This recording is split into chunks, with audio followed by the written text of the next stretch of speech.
Hello girls, hello boys, bem-vindo ao Português Facinho Facinho com o Zé Roberto. E no vídeo de hoje a gente traz a segunda parte de uma prova completa realizada pelo IBFC, beleza? Responderemos aí, discutiremos vários assuntos gramaticais referente a mais 5 questões, concluindo assim uma prova, beleza? Então, para você aí que está focado aí nesses concursos, em todos os concursos desse nosso Brasil Varonil, em especial para toda a galera aí que está participando aí de um concurso realizado pela banca do IBFC, beleza? Para você aí, boa sorte, bons estudos, pegue papel e caneta e vá fazendo suas anotações, beleza? Desde já, se você ainda não é inscrito, se inscreva no nosso canal, deixe seu like, acione lá o sininho também, para que você possa receber as notificações dos novos vídeos, beleza? Português Facinho Facinho com o Zé Roberto, boa sorte, bons estudos. Valeu, galera, simbora a nossa prova hoje, sem muita conversa, mais conteúdo, menos conversa, beleza? Valeu, galera, Português Facinho Facinho com o Zé Roberto. Simbora lá. Então, galera, vamos aí à nossa prova, beleza? Como vocês podem ver aqui, mais uma vez, né, uma prova realizada pela Prefeitura de Divinópolis, né? Uma prova de nível médio, tá aqui, nível médio, e foi uma prova para o cargo de agente de administração, beleza? Então, uma dica que eu dou para vocês, né, muitas vezes o candidato está se preparando para um determinado concurso, por exemplo, concurso da Polícia Militar, né, independente do estado. E aí ele vai estudar e ele vai procurar provas, né, da banca, também da Polícia Militar. Então, o que eu digo, e às vezes, né, o candidato não encontra uma prova recente, fica naquela dúvida e coisa e tal, procurando lá uma prova da banca que seja recente para o mesmo cargo. Eu digo para você que isso não é necessário. Se você vai prestar qualquer concurso para qualquer cargo, né, você não deve se preocupar com o tipo de prova, né? Eu estou prestando, por exemplo, concurso para a Guarda Municipal, eu tenho que ter uma prova da Guarda Municipal, né? Então, negativo, você não precisa disso, você precisa simplesmente de uma prova que seja realizada pela mesma banca, isso é importante, e de uma prova que tenha o mesmo nível, né? Então aqui, olha, se o agente aqui de administração é para nível médio, então essa prova aqui, ela é válida para qualquer concurso, para qualquer cargo realizado pela mesma banca que seja também de nível médio, beleza? Não necessariamente você tem que ter uma prova que foi realizada para o mesmo cargo. Eu estou estudando para a Guarda Municipal, tem que ser um concurso, uma prova da Guarda Municipal. Não necessariamente, porque o importante aqui, como já falei, é o nível, né, da prova e também a banca, beleza? Então aqui, vamos aqui para a nossa primeira questão aqui, que foi a questão de número 6. Nós paramos na questão de número 6, beleza? Tá?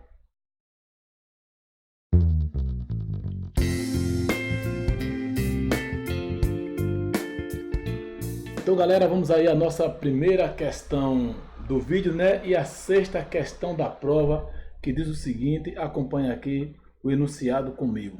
O período em análise é composto e marcado por orações que se relacionam e são classificadas predominantemente como, muito bem, o período aí, né, o fragmento a qual ele se refere, esse aqui que já está grifado também, que diz o seguinte, né?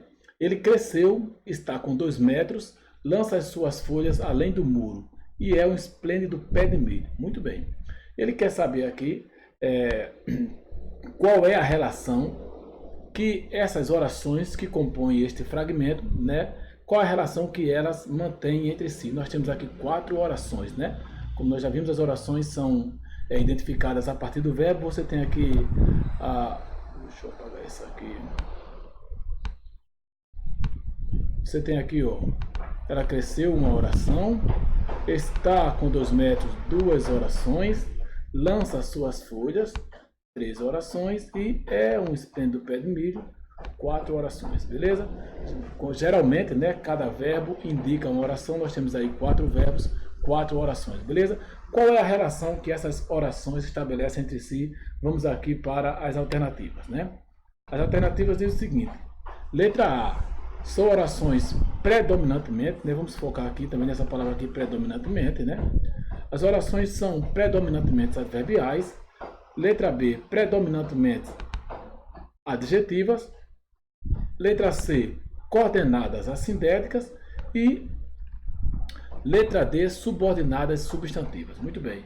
Essa questão aqui é uma questão muito simples para quem domina o conteúdo, mas para quem não domina, é uma questão que pode induzir o candidato ao erro. Se for um candidato que for chutar essa questão, provavelmente, se ele não tiver nenhum conhecimento, provavelmente ele vai chutar errado. Muito bem? Já vou dizer para vocês aqui, a resposta aqui é a letra C. Nós temos aqui orações coordenadas assindéticas, predominantemente, beleza? Muito bem. Como você tem aí três opções começando com subordinadas e apenas uma começando com coordenadas, provavelmente o candidato que não dominasse esse conteúdo, ele iria optar por uma das três alternativas, letra A, B ou D, e não iria optar pela letra C, beleza? Porque já que só tem uma, eles provavelmente iam imaginar que essa seria uma questão errada, né? Não seria uma alternativa boa, muito bem? Mas é exatamente o erro, né? Já para quem dominasse o conteúdo, como já falei, automaticamente ia marcar fácil essa questão. E essa questão aqui é uma questão básica de sintaxe, beleza? Então, muito bem. Nas orações, né, nós temos dois grupos de orações, as orações coordenadas e orações subordinadas. As orações subordinadas, como mostram as alternativas, dividem-se em três grupos ainda. As subordinadas podem ser substantivas, adjetivas e adverbiais. E as coordenadas classificam em sindéticas, que são 5, sindética, sindética aditiva, adversativa, alternativa, conclusiva e explicativa. E as assindéticas são só assindética mesmo, não tem classificação, beleza? E o que é uma oração coordenada sindética e uma oração coordenada assindética? Veja, a palavra sindética vem de sindeto, do grego, que significava unir ou conjugar. Então, na gramática, na língua, no português, quem faz o papel de unir ou de conjugar as orações são as conjunções, né? Então, quando a oração tem conjunção, ela tem sindeto. Ela é sindética. Quando ela não tem conjunção, ela não tem sindeto, ela é assindética. Esse A aí funciona como um prefixo de negação, como ocorre na palavra normal, anormal, sindética, assindética. Então, sindética com conjunção, assindética sem conjunção.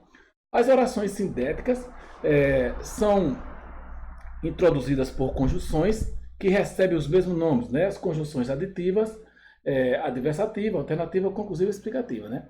Já as coordenadas assindéticas, elas caracterizam-se pela ausência da conjunção e são separadas uma da outra por meio de vírgula, beleza? E é exatamente o que ocorre aqui. Você tem três orações coordenadas assindética e apenas uma sindética que está marcada aqui pela conjunção i, ó. E, opa, só esse izinho aqui que eu quero marcar. Esse i que está aqui agora marcado, ele funciona como uma oração, como uma conjunção coordenativa aditiva, e esta última oração aí, essa última oração aqui, e é um esplêndido pé de milho, é uma oração coordenada sindética aditiva. Mas vejam vocês que a pergunta, né, a questão, ela fala predominantemente. Então, predomina as orações coordenadas assindéticas, beleza? Então, uma questão muito básica aí, já falei em outros vídeos. Você que está se preparando para concurso, você deve dominar esse assunto. Esse é um assunto carro-chefe. Dificilmente você vai ter uma prova de português, seja do nível médio ou superior, sem uma questão de sintaxe, beleza? Então, é um assunto que você tem que dominar, sobretudo identificar as orações. As orações subordinadas, como eu já falei, tem um número bem maior, né? Estão vendo aqui, você tem as orações coordenadas adverbiais, que são 9, as adjetivas, que são 2, e as substantivas, que são 6. Então, você tem que dominar todas essas orações também, né? Como elas são introduzidas, quais são os elementos que as identificam. Agora, se você não dominar isso, você tem pelo menos que dominar um grupo menor de orações, que é o grupo das orações coordenadas sindéticas e assindéticas. Porque se você conseguir identificar as orações coordenadas sindéticas, né, que é um número menor, quando você se deparar com um fragmento e que a questão pedir para você identificar se o período é composto por coordenação ou subordinação, se você não identificar a coordenação, como eu já falei, que é um número menor, provavelmente vai ocorrer a subordinação, beleza? Então você pode ganhar essa questão aí por eliminação, beleza? Então vamos aí para a nossa próxima questão, português facinho, facinho com o Zé Roberto.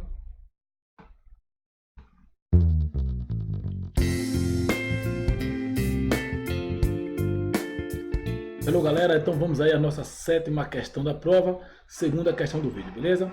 Acompanhe aqui já a leitura do enunciado comigo, que diz o seguinte. No terceiro parágrafo, a frase "Já viu o leitor um pé de milho?" cumpre o papel de "muito bem". Ao fazer uma pergunta ao leitor, qual é a intenção do narrador, né? Qual a finalidade dele? Sua finalidade é aproximar o leitor da história, letra B, revelar o tamanho do desconhecimento do leitor sobre o tema. Letra C, indicar uma dúvida do autor em relação ao seu próprio sentimento. Ou letra D, apontar o desinteresse dos leitores acerca do tema abordado. Muito bem. Veja que essa aqui é uma questão básica, né, de interpretação, que exige um pouco de conhecimento do leitor, e que é o conhecimento sobre os textos narrativos, sobre as narrativas, né? Por quê? Porque nessa questão aqui ele fala um pouco sobre a ação do narrador, a participação do leitor e a história que está sendo contada. Então o que está em foco aqui nessa questão é o conhecimento sobre o texto narrativo, beleza? E muito bem, qual a finalidade de um narrador, né, ao estar narrando a história, provocar o leitor, chamar a atenção, fazer uma pergunta, pedir uma opinião, né? É claro que a função dele aqui, ó, é aproximar o leitor da história que está sendo contada, né? Então a nossa resposta aí seria a letra A. Inclusive, isso é algo recorrente, sobretudo com os cronistas e contistas, né? Muitas vezes os cronistas chamam a atenção do leitor, insere, né, o leitor dentro da história que está sendo contada, provoca, faz perguntas, questionamentos e coisa e tal, né? Inclusive o próprio Machado de Assis fazia muito isso, né? De vez em quando ele ficava provocando o leitor, né? A gramática, né, costuma classificar esse tipo de narrador, isso aqui é uma informação à parte, de narrador intruso, né, que é o narrador que fica se intrometendo na história, dando palpites, dando opiniões, provocando o leitor, né? Como eu já falei, um recurso muito utilizado pelos cronistas para fazer com que o leitor se interesse mais pela história e se sinta mais participante da história que está sendo narrada, beleza? Então uma questão básica de interpretação, como já falei, que exigiu um pouco de conhecimento sobre os recursos utilizados nas narrativas, beleza? Vamos para a nossa próxima questão, português facinho, facinho com o Zé Roberto.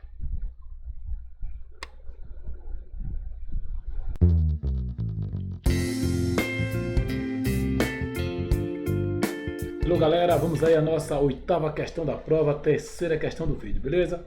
Já acompanha aqui a leitura do enunciado comigo, que diz o seguinte. O vocábulo destacado em "há muitas flores belas no mundo" flexiona-se em função de sua classe morfológica. Assinale a alternativa em que se destaca um vocábulo que tenha essa mesma classificação. Muito bem. A palavra aqui que está destacada é muitas, né? Veja, e ele diz que ela foi flexionada por causa de sua classe gramatical, por causa de sua classificação morfológica. Professor, o que ele quer dizer com isso? Muito bem, aqui nós temos uma questão básica de morfologia, né, que aborda o estudo das classes gramaticais, seus usos e suas flexões. Muito bem? Então a palavra muitas, o que é que ele quer dizer com isso? Que ela foi flexionada por causa de sua classificação. Ele quer dizer o seguinte, que essa palavra foi flexionada, muitas aí, porque trata-se de um adjetivo.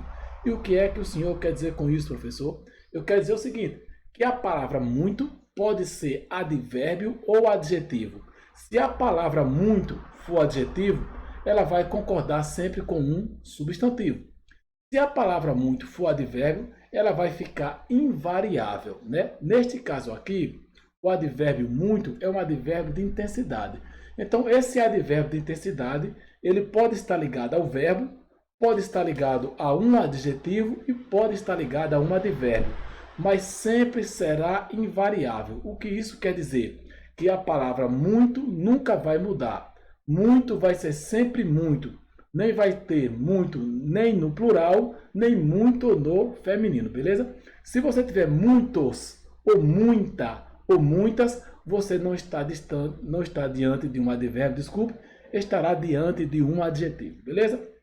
Então aqui, nessa questão aqui, ele já disse que a palavra muito, muitas aqui, né, é um adjetivo. E ele quer o seguinte, em qual das alternativas abaixo aqui eu tenho um adjetivo e não um advérbio? A pergunta, se fosse feita de forma mais simples, seria essa. Em qual das alternativas a palavra grifada funciona como adjetivo, beleza? Ou funciona como advérbio. Mas a questão aqui no caso é como adjetivo, porque esta aqui é um adjetivo e ele quer uma alternativa em que a palavra grifada também seja adjetivo, beleza?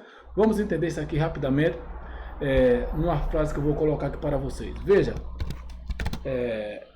analise. João gosta muito de doce. Muito bem. João gosta muito de doce. E você pode ter aqui, ó. Só para adiantar aqui. João gosta muito de doce.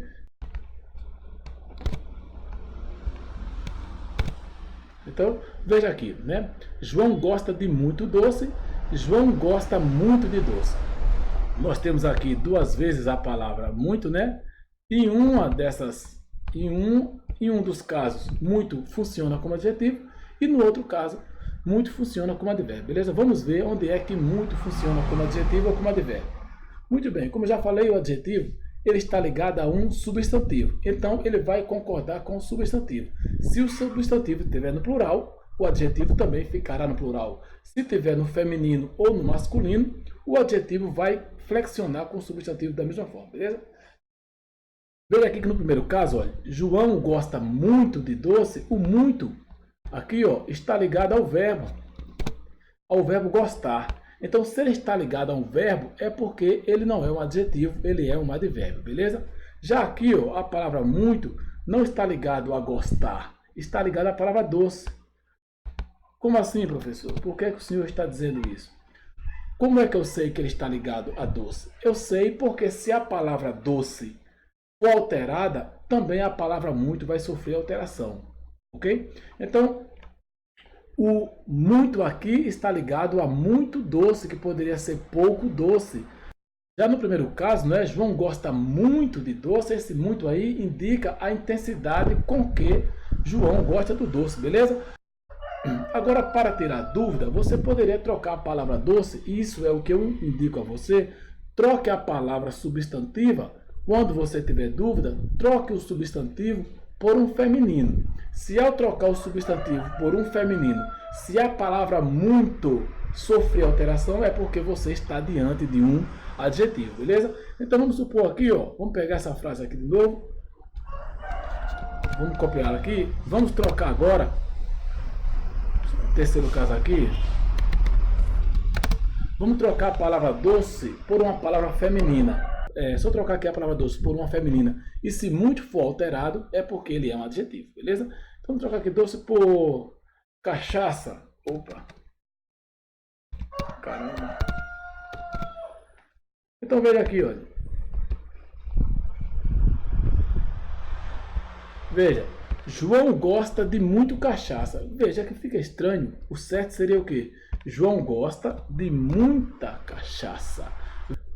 Veja que muita aqui concorda com cachaça, da mesma forma que muito, no segundo caso, concorda com doce, beleza? Então, se muito concorda com doce, doce é substantivo, logo o muito, no segundo caso, é um adjetivo, beleza?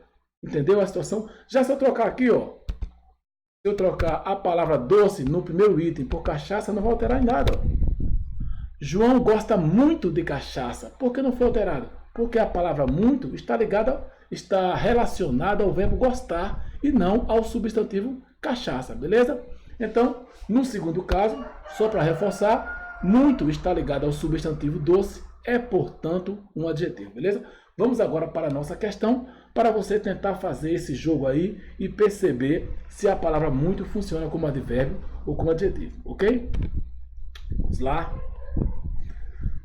Todos acordaram muito preocupados. Vejam, você que na letra A, na alternativa A aqui, não tem nenhum substantivo, né? Para o muito concordar com ele, para você pensar que trata-se de um adjetivo. O muito aqui, ó, concorda com o verbo acordar, beleza? Então, trata-se de um advérbio, beleza? Letra B, né? Acompanha a leitura comigo. Diz assim: ele tomou muito remédio. Esse muito, né, está ligado aí ao verbo tomar ou à palavra remédio. Veja você que a palavra remédio é um substantivo. Qual é vamos dizer, a dica? Você vai trocar a palavra remédio por uma palavra feminina, e se houver alteração é porque o muito trata-se de um adjetivo, beleza? Então vamos supor aqui, ó, vamos trocar aqui remédio por quê? Cachaça não, cachaça já foi, né? Vamos trocar aqui remédio por água, né? Ele tomou muito água ou ele tomou muita água? É claro que ele tomou muita água. Logo, a palavra muito aqui não está ligada ao verbo tomar, mas está ligado ao substantivo remédio. Então, trata-se de um adjetivo. Beleza? Então, aqui, ó, esta seria a nossa opção. E essa é a dica que eu dou para você. Na dúvida, procure o substantivo e troque ele por um substantivo feminino. Se houver alteração, é porque você está diante de um adjetivo, beleza? Vamos aqui para ler a letra C, só para desencargo de consciência. Letra C diz assim: o responsável passou muito mal. Então veja aqui que a palavra muito aqui, ó, muito mal, está ligada a quem? Está ligada ao verbo, está ligada ao advérbio mal. O responsável passou mal, muito mal. O muito está mostrando a intensidade com que ele passou mal. Então está ligado aqui ao advérbio. Trata-se, portanto, também de um advérbio também. Aqui nós temos um advérbio de intensidade modificando um advérbio de modo, beleza? E aqui, ó, desculpa, bora lá. Letra D. Queria ter dançado muito na festa. Veja que festa, aqui a palavra festa já é uma palavra feminina e, no entanto, o muito continua no masculino e no singular, beleza? Então está ligado aqui, ó, nesse caso, o muito está ligado aqui a essa locução adjetiva ter dançado, beleza?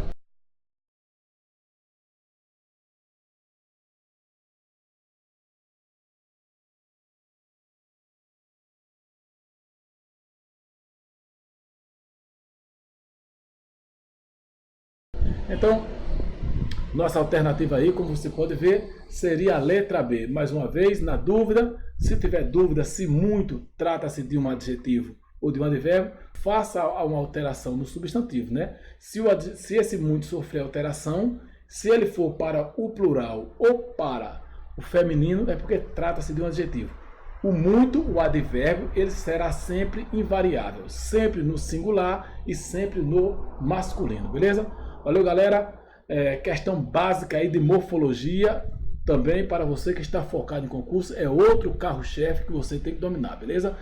Identificar as 10 classes de palavras e também entender suas flexões e uso, beleza? Valeu, galera. Português facinho, facinho com o Zé Roberto. Vamos aqui para a nossa próxima questão, que é a questão de número 9, já está aqui.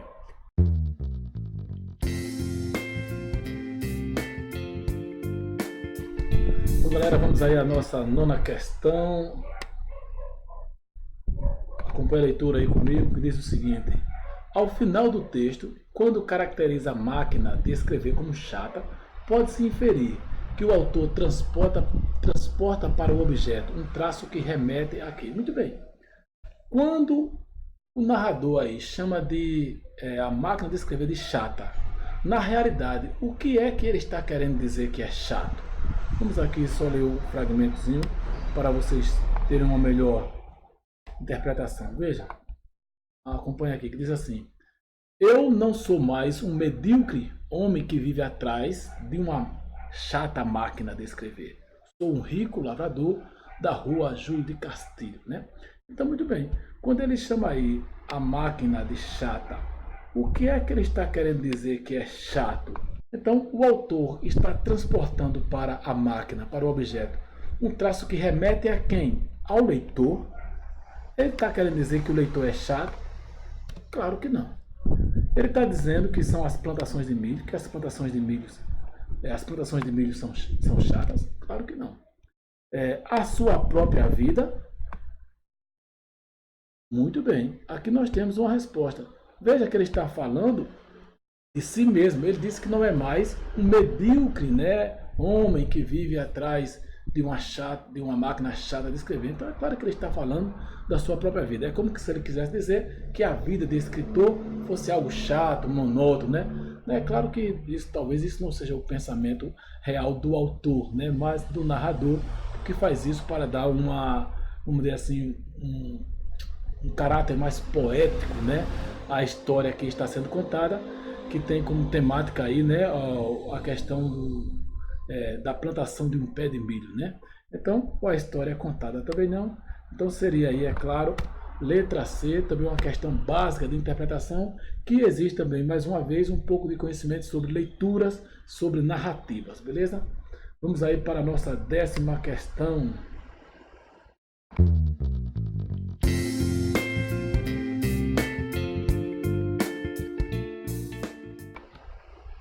Questão do número 10, bora? Já acompanha aqui a leitura comigo, que diz o seguinte: um pé de milho parecia um cavalo. O cronista ilustra sua imaginação e tal ilustração ganha reforço por meio de verbo em destaque que está flexionado no seguinte tempo do modo indicativo. Muito bem, isso aqui é uma questão muito básica. A questão aqui é só isso. Esse verbo aqui em destaque parecia estar em que tempo? É só isso, né? A questão resume-se a isso. Isso aí é um conhecimento que você também deve dominar. É uma questão aparentemente básica, né? Mas se você não dominar, é claro que você iria perder essa questão. Então, no indicativo nós temos 6 tempos, né? Presente, pretérito perfeito, pretérito imperfeito, pretérito mais que perfeito, futuro do presente e futuro do pretérito. Então você tem que dominar aí esses tempos. Aí isso é uma questão básica. Professor, como é que eu faço para dominar aí, ter esse conhecimento, né? Inicialmente você tem que focar nas desinências. O que é as desinências? As desinências são os fragmentos que ocorrem após o radical, né? São elas que indicam, né, em que tempo a forma verbal está. Então, se você tiver um verbo terminado em ia, né? Sabia, perdia, subia, descia. Esse ia é uma desinência, né, que ocorre aí depois do radical. Você tem aqui o verbo perder, até o D, perde, é o radical. O ia é o que nós chamamos de desinência. Então essas desinências são que indicam em que tempo e modo e pessoa o verbo se encontra. Então o ia vai ser sempre o pretérito imperfeito, né, que está aqui na letra D. Então isso aqui ó, já seria a nossa resposta aí, né? Pretérito imperfeito, né? Então você tem que dominar todos esses tempos aí, né? O pretérito perfeito, pretérito futuro do pretérito e assim por diante. Vai ter uma desinência que é própria de cada tempo, né? Então, mais uma vez, sempre que você se deparar com um verbo que termina com ia ou com vá, ou que tem o vá, você vai estar diante de um pretérito imperfeito, né? Os verbos da primeira conjugação sempre vai terminar com vá, e os verbos da segunda e terceira conjugação sempre vai terminar em ia. Ganhava, cantava, amava, chegava, passava. Veja, tudo é pretérito imperfeito. Tudo tem a desinência vá. A desinência vá e a desinência ia são marcas características sempre do pretérito imperfeito do indicativo. Beleza?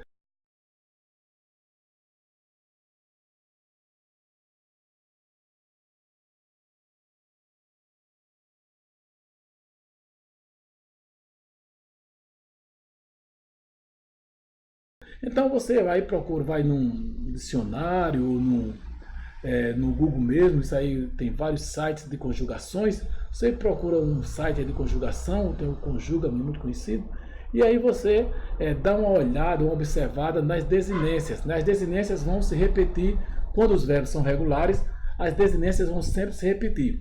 Todo verbo, por exemplo, da primeira conjugação, no pretérito imperfeito vai ter que ter a desinência vá. Como já falei, amava, chegava, passava, ganhava, cantava, dançava e assim sucessivamente. E os verbos da terceira e segunda conjugação sempre ia. Subia, descia, perdia, queria e assim sucessivamente, beleza? Independente do verbo.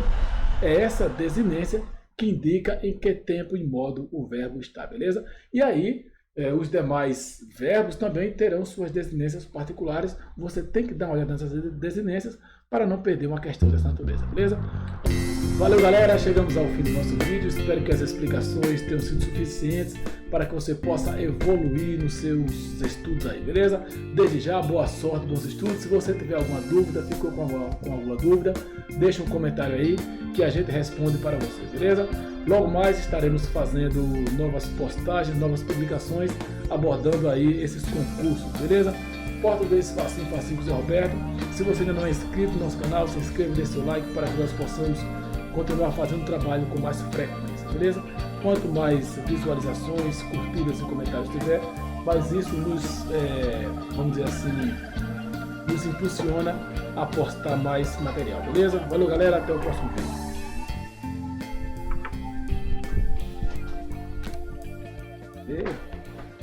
Cadê a princesinha?